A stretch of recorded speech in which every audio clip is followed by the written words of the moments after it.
কোরবানি সবসময় ভাগে না দিয়ে একা দিতে পারলে উত্তম, ভাগে না দিয়ে একাকে দিতে পারলে ভালো। গরুতে আপনি ভাগে কোরবানি দিলেন, সেটার চাইতে ছাগলে আপনি একাকি কোরবানি দিতে পারলে বেশি ভালো। কারণ সাধারণত এক ভাগ গরুতে কোরবানিতে যে টাকা যায়, সাধারণত জেনারেলি একটা ছাগলে অলমোস্ট সে পরিমাণ বা তার চেয়ে কোনো কোনো ক্ষেত্রে 1-2 হাজার আরও বেশি যায়। তাহলে আপনার অর্থ খরচ তো অলমোস্ট সমান বা বেশি হচ্ছে। এদিকে একাধিক ব্যক্তি একই পশুতে কোরবানি দিলে সেখানে ঠিকমতো বন্টন হলো কিনা, কারোর মনে কোনো দুঃখ থাকলো কিনা, কোনো কম বেশ হলো কিনা, নানাবিধ বিষয় থাকে। আপনি একাকি কোরবানি দিলে, ভাগে কোরবানি না দিলে এই সমস্ত ঝামেলার ঊর্ধ্বে আপনি উঠে গেলেন। তবে এটা ঠিক যে একাধিক ব্যক্তি যদি একটা পশুতে কোরবানি দেয় এবং কারোর নিয়তের ভিতরে ভেজাল থাকে, এর জন্য সবার নিয়ত নষ্ট হয়ে যাবে, কারোর কোরবানি হবে না, এটা সেরকম না। কারণ একজনের পাপের বোঝা আরেকজনের উপরে আসবে না। তারপরও সতর্কতামূলক উপায় হলো নিজের হালাল টাকা দিয়ে নিজের মতো করে কোরবানি দিতে পারা। শরীকে কোরবানি দিলে সেটা সম্পূর্ণ জায়েজ। একটা গরু, একটা ওট, এই দুই ধরনের পশুতে আপনার সর্বোচ্চ 7টি ভাগ হতে পারে। আর এর বাইরে কোনো ভগ্নাংশ চলবে না, অর্থাৎ এক ভাগ দুজন মিলে নেওয়া চলবে না। যে কোনো এক ব্যক্তি বা একটা পরিবারের তরফ থেকে একটা ভাগ হবে, এভাবে সর্বোচ্চ 7 ভাগ। সেক্ষেত্রে যত ভাগ কম হবে সব তত বেশি হবে। কারণ হলো একটা গরুর দাম যদি 70,000 টাকা হয়, 7 ভাগ হলে 10,000 করে পড়বে। আর যদি সেই গরুটাকেই আপনি 2 ভাগে করেন তাহলে 35,000 করে পড়বে, তাহলে টাকা বেশি খরচ হবে। ইন্না আইজামাল জাজাই মা আইজামিল বালা। যার যত বেশি কোনো ভালো কাজ করতে গিয়ে যত বেশি কষ্ট হবে, শ্রম হবে, মেধা খরচ হবে, অর্থ ব্যয় হবে, সবের পরিমাণ তত বেশি হবে। সো ভাগের পরিমাণ যত কম হবে, সবের পরিমাণ তত বেশি হবে। পাশাপাশি গোশত বন্টনের পদ্ধতি হলো যে কয় ভাগ হবে সেই কয় ভাগে কোরবানির গোশত বন্টন করতে হবে সমান হারে। এবং এক্ষেত্রে ভাগে কোরবানি দিতে গিয়ে, গোশত বন্টন করতে গিয়ে যদি কেউ তসরুফ করেন তো সেটা হারাম হবে, গুনাহের কারণ হবে এবং নাজায়েজ কাজ হবে। কোরবানির পশু জবাই করার সঠিক নিয়ম কি? কিভাবে একজন মানুষ নিজের কোরবানি নিজের পশুটি জবাই করতে পারবেন? কোরবানি পশু জবাই করাটা জটিল কোনো বিষয় না। আমাদের সাধারণ মানুষের মধ্যে এক ধরনের ভীতি কাজ করে, ভয় কাজ করে। আমরা মনে করি যে কোরবানি পশু জবের অনেক নিয়ম কানুন আছে, যেটা একটু এদিক সেদিক হয়ে গেলে আর কোরবানি হবে না।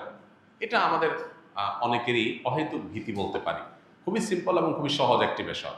আপনি মোরগ যেভাবে জবাই করবেন, হাঁস যেভাবে জবাই করবেন, ঠিক একই পদ্ধতিতে গরু ছাগল জবাই করবেন। এক্ষেত্রে আপনার দেখার বিষয় হলো বিসমিল্লাহ বলে জবাই করছেন কিনা। এটা প্রথমত বিসমিল্লাহ বলছেন কিনা, বিসমিল্লাহ আল্লাহু আকবার বললেন জবাই শুরুতে, এটা প্রথম আপনার হালাল হওয়ার জন্য শর্ত। যদিও মুসলমান ভুলে যায়, যদি ইচ্ছাকৃত বিসমিল্লাহ পড়ে না এরকম না, ভুলে গেছে বলতে, তাতেও হালাল হয়ে যায়। তো বিসমিল্লাহ আল্লাহু আকবার বলে মুখে আপনি জবাই করবেন, এটাই জবাইয়ের পদ্ধতি। এবং সেই সাথে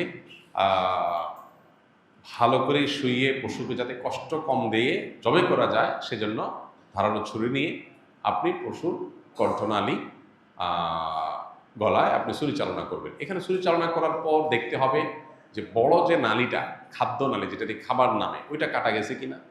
শ্বাসনালী মাঝারো সাইজের যেটা আছে সেটা কাটা গেছে কিনা। আর তার দুই পাশে দুইটা আপনার ছোট ছোট রগের মতো আছে, সেগুলো কাটা গেছে কিনা। বাস এইটুকু আপনি দেখলেন, ভালো করে পোজ দিলেন যাতে করে এগুলো কেটে যায়, এটা চোখে দেখা যাবে। তাহলে সেক্ষেত্রে আপনার জবে হয়ে গেছে, কোরবানি হয়ে গেছে। এরপর আপনি এই পশু জবের সময় বিসমিল্লাহ আল্লাহু আকবার বলার পাশাপাশি আরেকটা দোয়া পড়তে পারলে ভালো, না পড়লেও কোরবানি হয়ে যাবে, জবে হয়ে যাবে। সেটা হলো আল্লাহুম্মা তাকাব্বালহু মিন্নি, আল্লাহ এই পশুকে আমার তরফ থেকে কবুল করেন, এবং আমার পাশাপাশি শরীক থাকলে আল্লাহ অমুক অমুক সহ সবাই পক্ষ থেকে, বা নাম না নিতে পারলে আল্লাহ এই পশু যারা যারা কোরবানিতে শরীক আছে সবার পক্ষ থেকে আপনি কবুল করেন, যেমন কবুল করেছেন মুহাম্মদ সাল্লাল্লাহু আলাইহি সাল্লাম থেকে ইব্রাহিম ইসলাম থেকে। বাস শেষ। এটা আপনি বললেন, বিসমিল্লাহ আকবার বলে ছুরিচালনা করলেন, রগগুলো কাটা গেল কিনা আপনি দেখলেন, কণ্ঠনালী শ্বাসনালী কাটা গেছে কিনা, দ্যাটস এনাফ, আপনার কোরবানি হয়ে গেছে। তাহলে এটা জটিল কোনো বিষয় না। মৃত ব্যক্তির পক্ষ থেকে কোরবানি করা যায় কিনা? যদি করা যায় তাহলে ওই মৃত ব্যক্তির কবরে সওয়াব পৌঁছাবে কিনা। মৃত ব্যক্তির পক্ষ থেকে কোরবানি করা যায়, এবং জীবিতরা মৃত ব্যক্তির তরফ থেকে কোরবানি করলে সেটার সওয়াব মৃত ব্যক্তির আমলনামায় জমা হবে ইনশাআল্লাহ তাআলা। মৃত ব্যক্তির পক্ষ থেকে কোরবানি যে করা যায় এর বহু দলিল রয়েছে, বহু প্রমাণ রয়েছে। আলী রাদিয়াল্লাহু তাআলা আনহুর মধ্যে এটি তার আমল দ্বারা প্রমাণিত যে তিনি নিজ ব্যক্তির তরফ থেকে কোরবানি করেছেন, সাহাবীরা অনেকেই করেছেন। নবী করিম সাল্লাল্লাহু আলাইহি সাল্লাম তাঁর তরফ থেকে করার পাশাপাশি ইব্রাহিম আলাইহিস সালাম এবং পরবর্তী উম্মার তরফ থেকে তিনি কোরবানি করেছেন। সো যিনি নাই, অনুপস্থিত বা মৃত, এই ব্যক্তির তরফ থেকে কোরবানি করা সর্বসম্মতিক্রমে ওলামার মতে জায়েজ। তবে হাম্বলী মাযহাব ওলামা ইকরামের অনেকের মত হলো জীবিতদের সাথে যুক্ত করে মৃতদেরটা করা জায়েজ, যেটা রাসূল আকরাম সাল্লাল্লাহু আলাইহি ওয়াসাল্লাম করেছেন। আর অন্যান্য ওলামা ইকরাম, হানাফি মাযহাব ওলামা ইকরাম সহ অন্যদের মত হলো যে এরকম কোনো শর্ত নাই, বরং আপনি জীবিত ব্যক্তির তরফ থেকে একটা নাম, একটা তরফ থেকে একটা শরীক, আবার মৃতের তরফ থেকে একটা শরীক অথবা একটা পশু আলাদা করে কোরবানি করতে পারেন, কোনো অসুবিধা নেই। ক্রিকেট, ফুটবল, দাবা, ক্যারমবোর্ড ইত্যাদি সহ এসব খেলা শরীয়তে জায়েজ কিনা, খেলাধুলার ব্যাপারে শরীরের দৃষ্টিভঙ্গি কি? দেখুন, যে সমস্ত খেলাধুলার মধ্যে শারীরিক কসরত আছে, শারীরিক ব্যায়াম আছে, সেগুলো যদি কোনো শরিয়ার বিধান লঙ্ঘন করা ছাড়া খেলা যায়, সেগুলোকে শরিয়ার দৃষ্টিকোণ থেকে জায়েজ বলেছেন ওলামায়ে কেরাম। ধরুন আপনি ক্রিকেট খেলছেন বা ফুটবল খেলছেন, এখানে যদি এক পক্ষ আরেক পক্ষকে কোনো হার জিতের ভিত্তিতে টাকা পয়সা না দেয়, জুয়া না থাকে, এবং এখানে যদি সতর ঢাকার মতো ব্যাপার না থাকে, এই খেলাধুলার প্রতি অতি মনোযোগিতা এটা নামাজ থেকে গাফিল করে দিবে এরকম বিষয় যদি না থাকে, তাহলে সেক্ষেত্রে শারীরিক কসরতের উদ্দেশ্যে বা সামান্য বিনোদনের উদ্দেশ্যে শারীরিক কসরত আসে সেরকম খেলাধুলা করা জায়েজ আছে। সেটা ব্যাডমিন্টন হতে পারে, ক্রিকেট হতে পারে, ফুটবল হতে পারে। ফুটবল খেলতে গিয়ে আপনি হাফ প্যান্ট পরছেন, সতরম মুক্ত করছেন, তখন এটা নাজায়েজ হয়ে যাবে। আপনি খেলাধুলাতে এত বেশি জমে উঠছেন যে আপনি নিয়মিত জামাতে নামাজ পড়েন, কিন্তু খেলাধুলা মস্তে গিয়ে আপনি নামাজ জামাত পড়তে পারতেছেন না, তাহলে সেই এত বেশি মোহ তৈরি করে ফেলে এটা জায়েজ হবে না। নামই যার খেলা, নামই হলো খেলাধুলা, খেলাধুলা। এই খেলাধুলা যার নাম, সেটা এখন আর খেলাধুলা নাই, সেটা সিরিয়াস ইস্যু হয়ে গেছে। এটা এখন অনেকের জীবন জীবিকার ব্যাপার, এটা অনেক আয় ইনকামের ব্যাপার, এটা মানুষকে ভুলায় রাখার একটা মন্ত্র, একটা মাধ্যম। এটার পেছনে হাজারটা বিষয় জড়িয়ে আছে। এজন্য ওই লেভেলের খেলাধুলা সেগুলো ভিন্ন।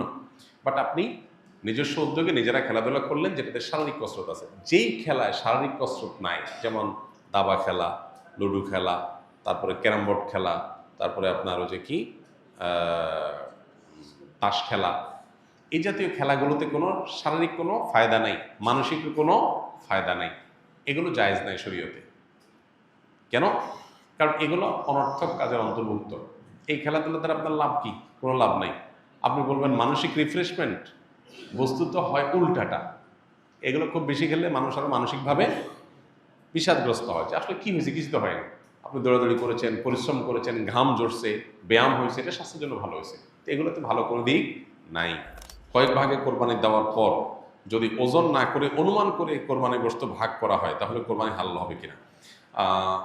অনুমান করে ভাগ করলে সেটা জায়েজ হবে তখন যখন শেয়ার হোল্ডার যারা আছেন, যাদের ভাগ আছে, তাদের কারোর মনে যদি কোনো দুঃখ না থাকে, তারা নিজেরা যদি সম্মত হন। ধরা যাক যে দুই ভাই মিলে কোরবানি দিয়েছেন, তারা চিন্তা করতেছেন এত এক্সাক্ট মাপামাপি করা ঝামেলার ব্যাপার, অনুমান করে আমরা ভাগ করে ফেলি, আমাদের কোনো দুঃখ নাই, একটু কম হোক বেশি হোক আমরা ভাই ভাই, কোনো অসুবিধা নেই। এটা যদি মন থেকে তারা সম্মত হন এবং আন্দাজ করে ভাগ করে নেন, তাহলে ঠিক আছে, এটা জায়েজ আছে। কিন্তু একাধিক শেয়ার যখন থাকে, তখন আসলে অনেকে হয়তো মুখে বলতে পারে হ্যাঁ অসুবিধা নেই, মনে তার দুঃখ থাকতে পারে। এই জন্য সেফ এবং নিরাপদ হলো যথাযথভাবে সেটা পাল্লায় ওজন করে হোক আর কোনো গামলায় মেপে হোক, সমান সমান করে দেওয়া, এটা হলো সবচাইতে সেফ। যদি শেয়ার যারা আছেন তাদের কারণে দুঃখ নাই, এটা নিশ্চিত, তাহলে সেক্ষেত্রে আন্দাজ করে করলে অসুবিধা নেই।